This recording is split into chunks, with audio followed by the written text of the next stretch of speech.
বসিরহাটের আল্লামা রুহুল আমিন রহমাতুল্লাহ আলাইহি মিলাদে মোস্তফা বলে একটা বই আছে, ওই বইটি লিখছেন এই রসুলুল্লাহ মৌলুদ শরীফ মানে রসুলুল্লাহ মানে 12ই রবিউল আওয়াল মিলাদ কায়েম করতেন শাহ ওলিউল্লাহ মুহাদ্দিস দেহলভী রহমাতুল্লাহ আলাইহি। বিশ্ব নবী দিবস উদযাপন করতেন শাহ ওলিউল্লাহ মুহাদ্দিস দেহলভী রহমাতুল্লাহ আলাইহি। উনি একজন বড় মুহাদ্দিস, মুফাসসির, মুহাল্লিকিন, মুবাল্লিগিন, বড় আলেম ছিলেন, পণ্ডিত ছিলেন, আধ্যাত্মিক জগতের উনি আল্লাহর ওলি ছিলেন। জোরে বলুন সুবহানাল্লাহ। ওনার কিতাব না পড়লে আলেম হওয়া যায় না। যেসব যারা আলেম ওলামা হয়েছে জিজ্ঞাসা করবেন শাহ ওলিউল্লাহ মুহাদ্দিস দেহলভী রহমাতুল্লাহ আলাইহি কিতাব পড়তে হয়। শাহ ওলিউল্লাহ মুহাদ্দিস দেহলভী রহমাতুল্লাহ আলাইহি এর কিতাব না পড়লে আলেম হওয়া যায় না। আর শাহ ওলিউল্লাহ মুহাদ্দিস দেহলভী রহমাতুল্লাহ আলাইহি এর কিতাবে কোনো মতবিরোধী নেই। তাই শাহ ওলিউল্লাহ মুহাদ্দিস দেহলভী রহমাতুল্লাহ আলাইহি বলছেন, আমি 12ই রবিউল আওয়ালের দিন আর মায়ে মুহররম আশুরার দিন মানে মুহররম মাসের 10 তারিখে আমি বাড়িতে প্রতি বছরে দুটো করে মিলাদ শরীফ কায়েম করতাম। জোরে বলুন সুবহানাল্লাহ। কে বলছেন? শাহ ওলিউল্লাহ মুহাদ্দিস দেহলভী রহমাতুল্লাহ আলাইহি বলছেন, আমি 12ই রবিউল আওয়াল আর মুহররম মাসের 2 তারিখ মুহররম মাসের 10 তারিখে আমি বছরে 2টি করে আমি মৌলুদ শরীফ আমি মিলাদ শরীফ কায়েম করতাম। আর ওই মিলাদ শরীফে আপনারা যেরকম একটু খিচুড়ি ব্যবস্থা করেছেন, খিচুড়ি তো নাকি বাপ, খিচুড়ি তাবারক ব্যবস্থা করেছেন। আর শাহ ওলিউল্লাহ মুহাদ্দিস দেহলভী রহমাতুল্লাহ আলাইহি উনি খুব সুন্দর তাবারক করতেন। এই জলসার শেষে শ্রোতারা তাবারক খেয়ে খুশিতে আনন্দে পেট ভরে বাকবাক ওই বাড়ি চলে যেতেন। এমন এক সময় অভাব কষ্ট অনটন দুর্দশা শাহ ওলিউল্লাহ মুহাদ্দিস দেহলভী রহমাতুল্লাহ আলাইহি অভাব কষ্ট, ওনার বাড়িতে এমন কিছু নাই যে জলসার শেষে শ্রোতাদের একটু পেট ভরে খাওয়াবার মতন তাবারক জোটা। মনটা বড় খারাপ, কি করবেন?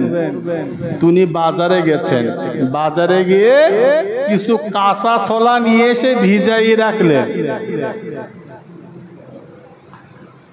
ও আমার ভাইরা, বাবাজিরা, তরুণ জওয়ানেরা, যুবকেরা শুনে রেখে দিন, শাহ ওলিউল্লাহ মুহাদ্দিস দেহলভী রহমাতুল্লাহ আলাইহি এই মুহররম মাসের 10 তারিখে 12ই রবিউল আওয়ালে বছরে 2টি করে মিলাদ শরীফ কায়েম করতেন।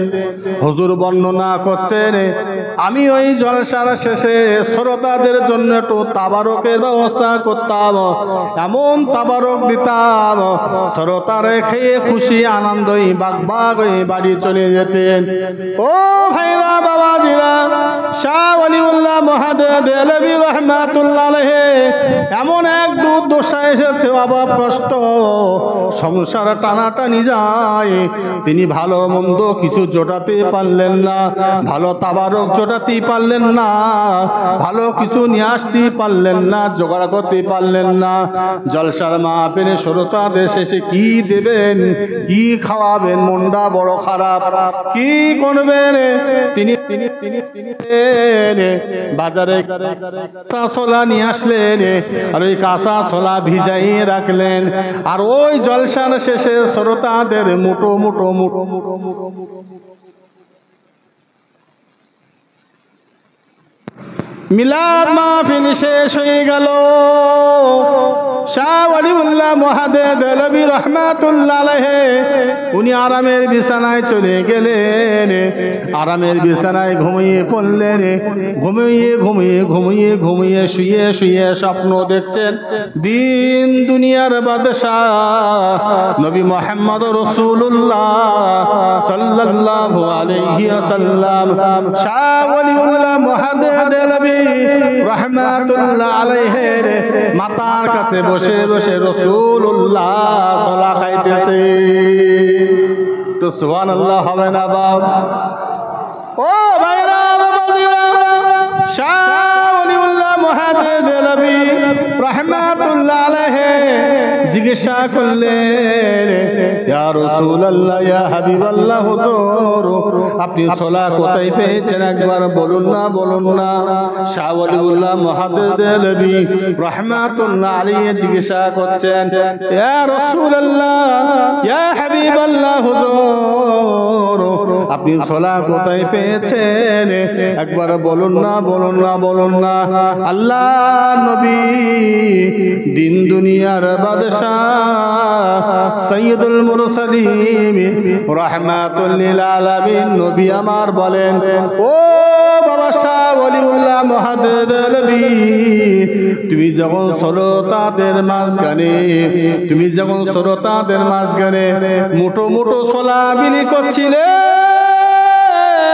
আর চোখ দিয়ে টপ টপ করে পানি পড়ছিল, আর আমি রাসূলুল্লাহ ওই মাহফিলতে সোলা নিয়েছিলাম। ও ভাইরা, বাবাজিরা, আল্লাহ নবী ওই সময় বলেছিলেন, ও বাবা শাহ ওয়ালিউল্লাহ মুহাদ্দিদ নবী, মনে দুঃখ নিও না, নারাজ হইও না।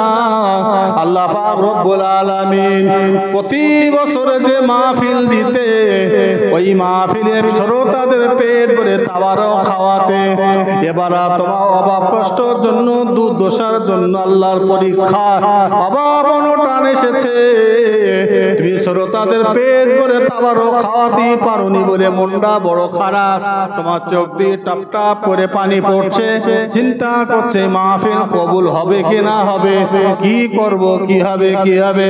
আমি রাসূলুল্লাহ জানিয়ে দিলাম, আমি হাবিবুল্লাহ বলে দিলাম, এই জলসা মাহফিল আল্লাহ পাক কবুল করে নিয়েছে।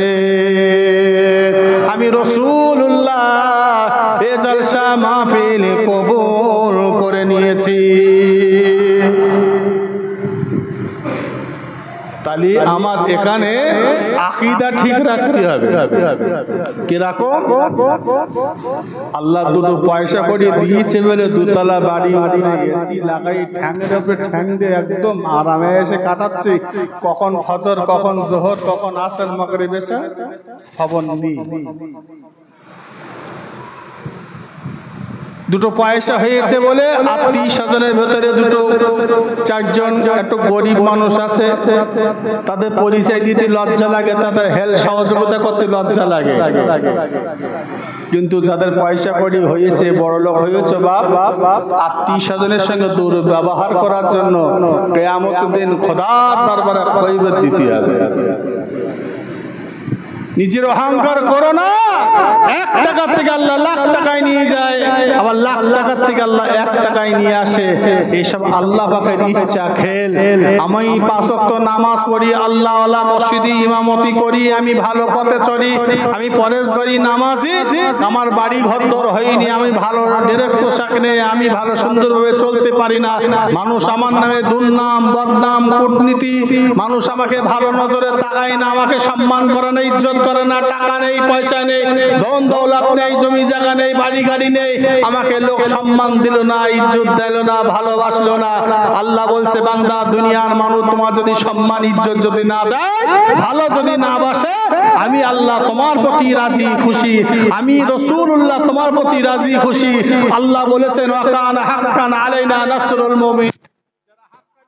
বান্দা, আল্লাহ ওয়ালা ইমানদার বান্দা, তারা যদি আপদে বিপদে গজবে মুসিবতে পড়ে, ওইসব আল্লাহ আল্লাহ ইমানদার বান্দারা যদি আমার কাছে সাহায্য চায়, আল্লাহ বলছে ওই সেই ইমানদার বান্দা সাহায্য করে আমি আল্লাহ অজীব হয়ে যাই।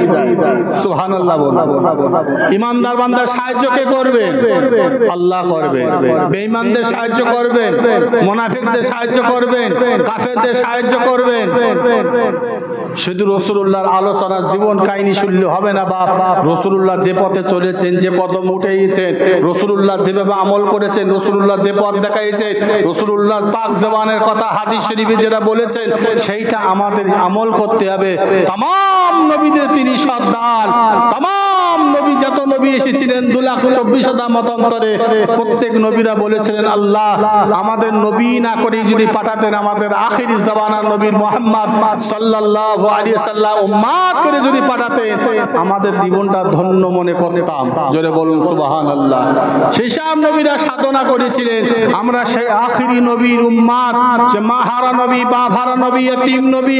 রাসূলুল্লাহ তো 6 মাস ঘরে বেরেকে আব্বা তো হারালেন আব্দুল্লাহ, হ্যাঁ 8 বছর বয়সে নিজের দাদুকে হারালেন, 6 বছর বয়সে আম্মাকে হারালেন। রাসূলুল্লাহ নিজের মায়ের স্থানে দুধ ভালো খেতে পারেননি, মায়ের স্থানে দুধ ভালো পান করতে পারেননি। রাসূলুল্লাহ ভালো মায়ের আদর পাননি, মমতা পাননি, বাপের আদর পাননি। লালিত পালিত হয়েছেন তিলে তিলে তিলে তিলে আবু তালেবের কাছে, আব্দুল মুত্তালিবের কাছে। অবশেষে দুধ মা হালিমা তো সাদিয়া ডান পাশে দুধগুলো লস লস করে খেয়ে খেয়ে পান করে করে তায়েফের জমিনে তিলে তিলে বড় হয়েছে। সুবহানাল্লাহ। সে তায়েফের জমিনে রাসূলুল্লাহ তায়েফের জমিনে বড় হয়েছে। সে মাহারা নবী, বাভারা নবী। রাসূলুল্লাহ জীবনী ভাব অনেক বড়, লম্বা চওড়া, শেষ করা অসম্ভব। ফুবু আইমাকে যখন বললেন আব্দুল মুত্তালিব, আমেনা বলছেন আব্দুল্লাহ মুহাম্মদ সাল্লাল্লাহু আলাইহি সাল্লাম একটু আব্বা দেখার জন্য পাগল হয়ে আছে, আমি তো ওকে বুড়ি ভালাই রেখেছি। আমার বাপের বাড়ি তো সেই মিনারায়, তো মিনারায় যাওয়ার পথে আবহাওয়া জায়গায় আপনার ছেলের কবরটা আছে, তা আমার স্বামীর কবরটা একটু দেখতে মন চাইছে, ওখানটা একটু জিয়ারাতও করে একটু বাপের বাড়ি যাব। তো যাবার পথে একটু মোহাম্মদকে একটু নিয়ে যায়, ও তো বাপ দেখার জন্য পাগল। সে ইতিহাস বাপ অনেক বড়, লম্বা চওড়া, কটা কথা বলবো। তো ফুবু আইমাকে সঙ্গে করে রাসূলুল্লাহ সাল্লাল্লাহু আলাইহি সাল্লামকে সঙ্গে করে নিয়ে এটা ঘোড়ার পিঠে উঠে সেই মিনারায় মা আমেনার বাপের বাড়ি, আব্দুল ওয়াহাব জোহরির বাড়ি। ফেরার পথে আব্দুল ওয়াহাব জোহরির বাড়ির থেকে ফিরে যিনি রাসূলুল্লাহ সাল্লাল্লাহু আলাইহি ওয়াসাল্লামের দাদুর বাড়ি ফিরবেন, আসবেন। আসার পথে মা আমেনা এখানে দাঁড়ালেন। মা আমেনা বললেন, নিজের ননদকে বললেন রাসূলুল্লাহ ফুবু আইমাকে যে মুহাম্মদকে একটু এখানে রাখো, আমি একটু আব্দুল্লাহ আমার স্বামীর একটু কবরটা দেখে আসি, একটু জিয়ারত করে আসি। অনেকক্ষণ হয়ে যায়, আমেনা কবরের পাশে বসে বসে ভেউ ভেউ করে কাঁদছেন, স্বামীর জন্য দোয়া করছেন। যখন অনেকক্ষণ হয়ে যায় রাসূলুল্লাহ বলছেন, আমার আম্মা কোথায় ফুবু আইমা, এত লেট করছে, কি ব্যাপার, আম্মা এখন আসে না কেন? তো যখন আসে না বলে তা ফুবু আইমার কাছ থেকে ছিনিয়ে রাসূলুল্লাহ একলা একলা দৌড়ে দৌড়ে দেখেন আম্মা ওখানে কি একটা করছেন। এই বলে রাসূলুল্লাহ আমেনার দিকে দৌড়ান, আম্মার দিকে। যখন দেখছেন আমেনা, আমার ছেলে মুহাম্মদ আমার দিকে আসছে, তো রাসূলুল্লাহর আম্মা আমেনা আঁচলটা নিয়ে একটু আড়াল করে রাসূলুল্লাহ আড়ালে চোখের পানিগুলো মুছলেন, মুছলে রাসূলুল্লাহকে কোলে নিলেন। তুমি কেন এসেছো বাপ এখানে? আম্মা এতক্ষণ ধরে আপনি এখানে কি করছেন? আপনার চোখ দুটো লাল, আপনি ক্লান্ত ভোগ, কি ব্যাপার, কি করছেন? যখন এরকম বলেন আমেনা তখন জোরে ডুগরি কেঁদে ফেললেন। ও আমার ভাইরা বাবাজিরা, ইতিহাস অনেক বড়, লম্বা চওড়া, আমি বলতে চাই। আল্লাহ কোরআনে বললেন, লাকাদ কানা লাকুম ফি রাসূলিল্লাহি উসওয়াতুন হাসানা। ও ভাইরা বাবাজিরা, রাসূলুল্লাহ চরিত্র সম্পর্কে আল্লাহ কোরআনে বললেন, আল্লাহ কোরআনে ঘোষণা করলেন, এ দুনিয়ার মানুষ, এ আমার বান্দা বান্দিরা শুনে রেখে দাও, রাসূলুল্লাহ চরিত্র তোমাদের চরিত্র আসমান জমিন ফারাক, দুনিয়ার মানুষের সঙ্গে সমতুল্য করো না। রাসূলুল্লাহ আখলাস, নম্রতা, ভদ্রতা দুনিয়ার মানুষের সঙ্গে সমতুল্য করো না। আমি আল্লাহ পাক আমার নবীকে এত নিয়ামত করে পাঠাইয়েছি, আমি রাসূলুল্লাহকে এত সৌন্দর্য করে পাঠাইয়েছি, আমি রাসূলুল্লাহকে নূর দিয়ে সৃষ্টি করেছি, আমি রাসূলুল্লাহকে আমি বন্ধু হিসেবে মেনে নিয়েছি। ও ভাইরা বাবাজিরা, আমার আল্লাহ পাক আমার আমার নবীকে এত মহব্বত করেন, এত ভালোবাসেন, এত প্যার করে। আল্লাহ পাক রব্বুল আলামিনের বন্ধু নবী মুহাম্মদ সাল্লাল্লাহু আলাইহি সাল্লামের কষ্ট আল্লাহ সইতে পারে না। আমার রাসূলুল্লাহ যখন কোনো কান্দেন, আমার রাসূলুল্লাহ যখন কষ্ট পায়, আল্লাহ পাক সইতে পারেন না, সইতে পারেন না। ইন্নাল্লাহা ইয়াতারাকাউস সালাম, আল্লাহ পাক রব্বুল আলামিন নিজেই বলছেন, এ আমার বান্দা বান্দিরা, আমি আল্লাহ আমার নবীর প্রতি দরুদ পড়ি। ইন্নাল্লাহা ইয়াতারাকাউস সালাম, আমি আল্লাহ আমার নবীর প্রতি আমি দরুদ পড়ি। এ আমার বান্দা বান্দিরা, খবরদার খবরদার খবরদার, আমার রাসূলুল্লাহর প্রতি তোমরাও দরুদ পড়ো। একটু জোরে বলুন না সুবহানাল্লাহ। স্বয়ংকে দরুদ পড়েন আল্লাহ পাক। কার প্রতি? রাসূলুল্লাহর প্রতি দরুদ পড়ে।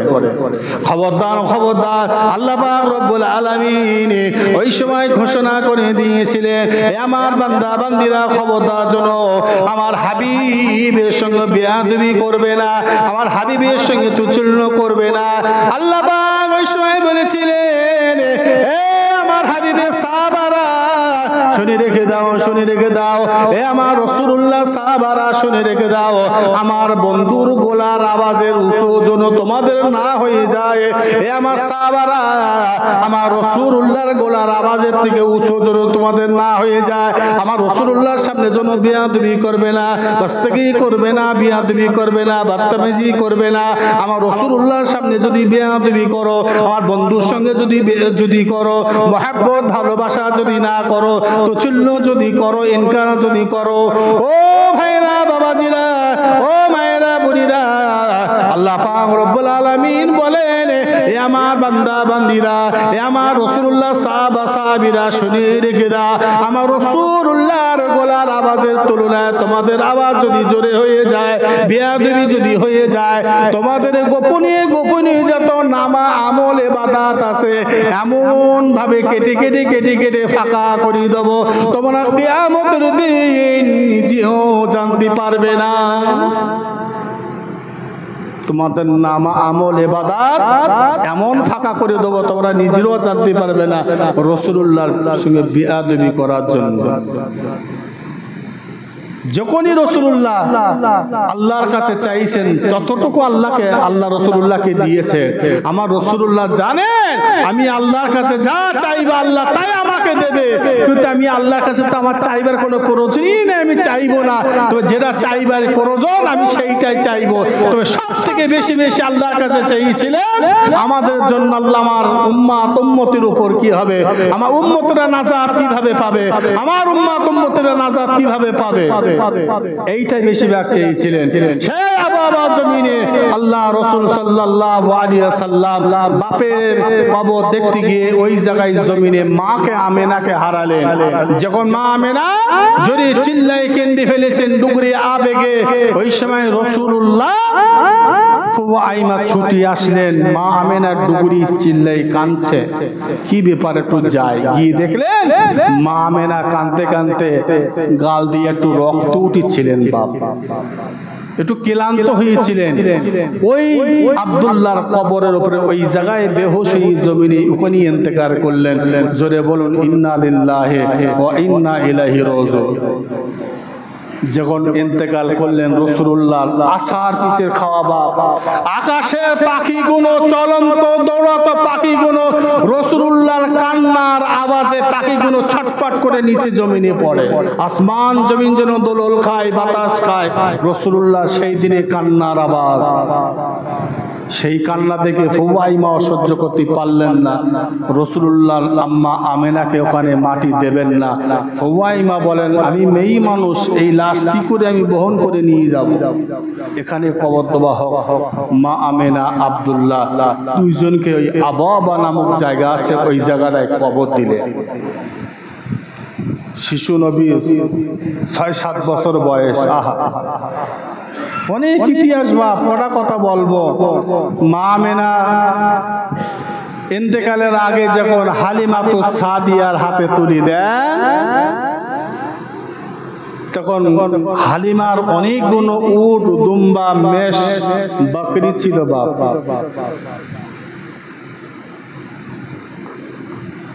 হালিমা তো সাদিয়ার একটা ছেলে মেজদুম্বা কোনো মরুর ময়দানে চড়াতে যেতেন, কিন্তু ভালো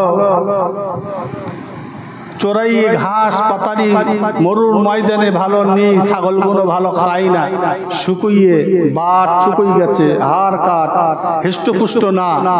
যেদিন থেকে রাসূলুল্লাহ মা হালিমা তো সাদিয়ার বাড়ি গিয়েছেন, সেই দিন থেকে ছাগল মেষ দুম্বাগুলো তাজা সুস্থতা গায়ে লেগেছে, এমনকি বাটে ভরপুর দুধ যেন ভরপুর হয়ে আছে।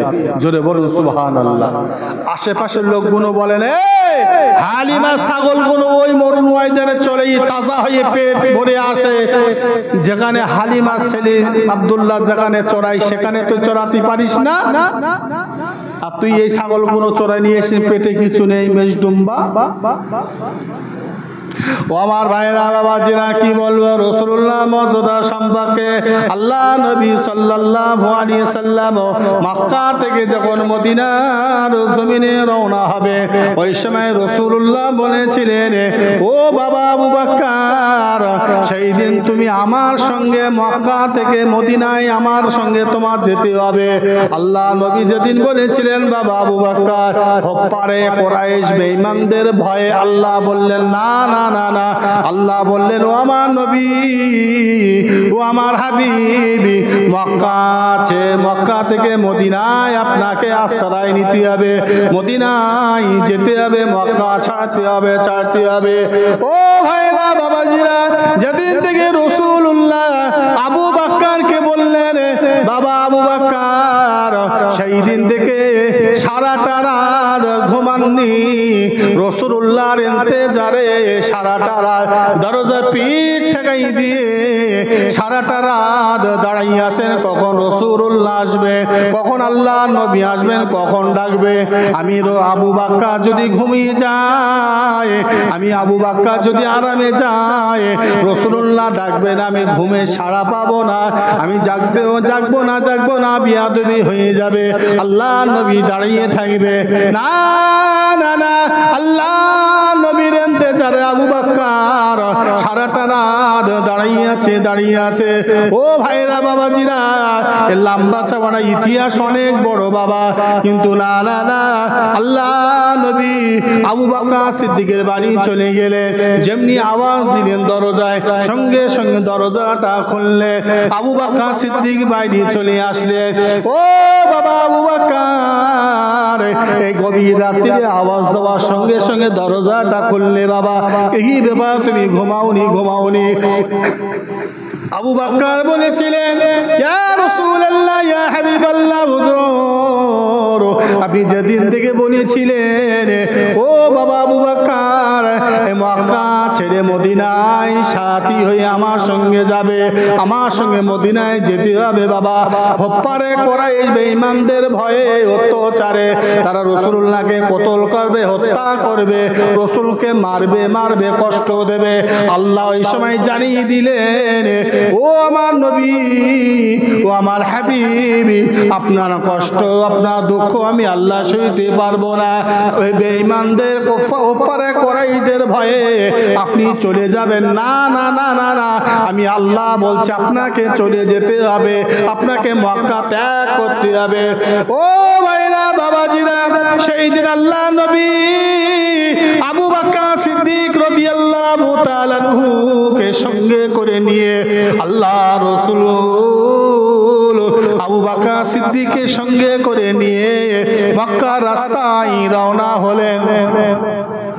যখন রওনা হলেন, রাসূলুল্লাহ নিজের জন্মভূমি জায়গা ভিটি বাড়ি, বাস্তব ভিটি বাড়ি যখন ত্যাগ করবে, ছেড়ে দিয়ে আসবে না, হারে আমার নিজের জন্মভূমি জায়গা ছেড়ে দিয়ে চলে যাচ্ছি। রাসূলুল্লাহ মনটা একটু খারাপ, মনটা একটু মরম। ও ভাইরা বাবাজিরা, রাসূলুল্লাহ চোখ দিয়ে টাপ করে পানি তুষা গড়িয়ে যায়। নিজের জন্মভূমি ত্যাগ করে যখন মদিনার রাস্তায় রওনা হলে, ও ভাইরা বাবাজিরা, যত হাজিরা হজে যায় জিজ্ঞাসা করবেন, মক্কার জমিনে খেজুর গাছ পাওয়া যায় না বাবা, ভালো মক্কায় ভালো খেজুর হয় না, সব থেকে খেজুর মদিনার জমিনে বেশি। জোরে বলুন সুবহানাল্লাহ। রাসূলুল্লাহ যখন মক্কা ছাড়লেন, মক্কাটা যেন মরুভূম, উত্তপ্ত মরুভূম, গ্রাম যেন একটা মরুভূম মতো। ও ভাইরা বাবাজিরা, আল্লাহ রসুল যখন মক্কা ছেড়ে মদিনার জমিনে রাস্তায় আসবে, আস্তে আস্তে আস্তে আস্তে মক্কা থেকে মদিনা 500 কিলোমিটার বাবা। কেউ আবার কেতাবের মধ্যে লিখেছেন 470 কিলোমিটার, কিন্তু সব থেকে গবেষণা মিলিয়ে নিয়ে 500 কিলোমিটার। ওই 500 কিলোমিটার রাস্তায় হেঁটে যেতে বাবা একটু সময় লাগবে। আল্লাহ নবী আবু বকর সিদ্দিক রাদিয়াল্লাহু তাআলা আনহুকে সঙ্গে করে নিয়ে মক্কা রাস্তায় রওনা হলে কয়েকটা দিন চলতে লাগলেন। চলতে চলতে চলতে চলতে এমন সময় আবু বকর সিদ্দিক আর কদম ওঠাতে পারেন না, ক্ষুধা জ্বালা যন্ত্রণা সইতে পারেন না। আল্লাহ রসুলের টুপি, আল্লাহ রসুল এগিয়ে আছে, আবু বকর একটু পিছুই আছে। আল্লাহ নবী বললেন, ও বাবা আবু বকর, এত পিছুই আছো কেন বাবা? একটু দূর গতিতে চলো বাবা। পিছনে যদি পারে কুরাইশ বেঈমান কাফেররা যদি একটু ধরে ফেলে আমাদের ক্ষতি হয়ে যাবে বাবা, একটু দূর গতিতে চলো। আল্লাহ নবী সাহাবা আবু বকর সিদ্দিক রাদিয়াল্লাহু তাআলা আনহু বললেন, ইয়া রাসূলুল্লাহ, ইয়া হাবিবাল্লাহ, হুজুর ক্ষুধা জ্বালা যন্ত্রণা সইতে পারি না হুজুর, বড় ক্ষুধা লেগেছে হুজুর, কদম আর তুলতে পারি না হুজুর, কিছু খেতে দেবেন, কিছু খাবার ব্যবস্থা করুন হুজুর। আল্লাহ নবী বললেন, ও বাবা আবু বকর, আমি তোমার কি খেতে দেবো বাবা? এই মরুভূম ময়দানে, এই মরুর রাস্তায় কোনো পানি নাই, খরমা নাই, খেজুর নাই, দোকান পাশারি নাই বাবা, লোকজন নাই, আমি তোমার কি খেতে দেবো? ও ভাইরা বাবাজিরা, আল্লাহ নবী এই সময় একটা কথা আবু বকরকে বলেছিলেন, আবু বকর বেশি বেশি ধৈর্য ধরো, সবর করো। তাই তো কোরআনে 90 জায়গায় বলেন, 90 জায়গায় কোরআনে বললেন সবরের কথা, আর 82 জায়গায় আল্লাহ নামাজের কথা বললেন। তাহলে 90 বেশি না 82 বেশি? বাপ 90 বেশি। আমি 5টা মিনিট মসজিদে বসে যে আমি আরামের সঙ্গে নামাজ পড়বো, এ তো ধৈর্যর ব্যাপার আছে, সবরের ব্যাপার আছে। যাদের মন চঞ্চল, জল, যাদের মন চঞ্চল তারা ভালো ইবাদত করতে পারে না। মন চঞ্চল যারা ধৈর্যের সঙ্গে নামাজ আদায় করতে পারে না। মন চঞ্চল হলে হবে না বা। সব থেকে বেশি আল্লাহ কোরআনে বললেন 90 জায়গায় সবর করার কথা বেশি। আর এই গরমে যদি একটু রোজা রাখা হয়, তাতে যদি একটু মেজাজ আরো তো গরম, একদম 441। তাই বেশি বেশি করে রাসূলুল্লাহ এই জায়গাটায় বলেছিলেন ধৈর্যের কথা। তার আগের কথাটা একবার বলে, আল্লাহ পাক রব্বুল আলামিনের নবী যখন ওই তায়েফের জমিনে রাস্তা দিয়ে হেঁটে হেঁটে হেঁটে হেঁটে যাচ্ছেন, তায়েফের দুষ্টু ছেলেরা, ছোট ছোট বাচ্চারা বেঈমান কাফেরদের উস্কানিতে পাথরগুলো ছড়িয়ে ছড়িয়ে রাসূলুল্লাহর গায়ে মারতেন। রাসূলুল্লাহ নূরের বদনে যখন লাগতেন, গায়ে এমন ঝকসা পড়ে যেতেন, দাগ পড়ে যেতেন, রক্ত